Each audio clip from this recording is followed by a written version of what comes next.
Hello friends, welcome to Nila's moral stories. வாங்க இன்னைக்கு story பார்க்கலாம்.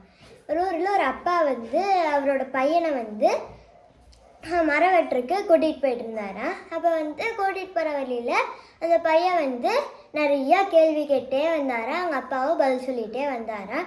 இப்போ மரம் வெட்டுற இடம் வந்துருச்சா. உடனே அந்த அப்பா அவரோட பையன்கிட்ட சொல்கிறாரா, என்னென்னா, தம்பி, நான் உன்னை மரம் வெட்ட போகிறேன், அதனால் நீ அமைதியாக இரு அப்படின்னு அமைதியாக இரு, நான் வெட்டி கொடுக்குற அந்த கட்டையெல்லாம் அடிக்கவே அப்படின்னு சொல்கிறாரா.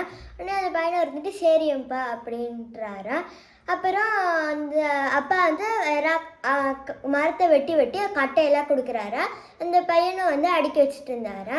திடீர்னு இந்த பையன் அப்பா அப்படின்னு அந்த அப்பா கூப்பிட்டாரா. உடனே அவங்க அப்பா என்னடா அப்படின்னு கோபமாக கேட்டாரா. உடனே அந்த பையன் அப்பா, இந்த ஆறு எங்கெங்கப்பா போகுது அப்படின்னு கேட்டாரா. உடனே அவங்க அப்பா நம்ம வீட்டுக்கு அப்படின்னு சொன்னாரா. அதுக்கப்புறம் அந்த பையன் எந்த கேள்வி கேட்க கிடையாது, அவங்க அப்பா கொடுக்குற கட்டையை மட்டும் அடிக்கிட்டு இருந்தாரா. அப்போ அவங்க அப்பா மரத்தை வெட்டி முடிச்சிட்டாரா. அப்புறம் மரத்தை வெட்டி முடிச்சுட்டு கிளம்புறப்ப அவங்க அப்பா கேட்டாரா, நான் மரத்தை வெட்டி அந்த கட்டையெல்லாம் கொடுத்தேன்ல, அந்த கட்டையெல்லாம் எங்கே வச்ச அப்படின்னு கேட்குறாரா. உடனே அந்த பையன் அப்பா, நான் அதெல்லாம் எடுத்து அந்த ஆறில் போட்டேன், இந்நேரம் அது நம்ம வீட்டுக்கு வந்திருக்கோம், வாங்க நம்ம போகலாம் அப்படின்னு சொன்னாரா.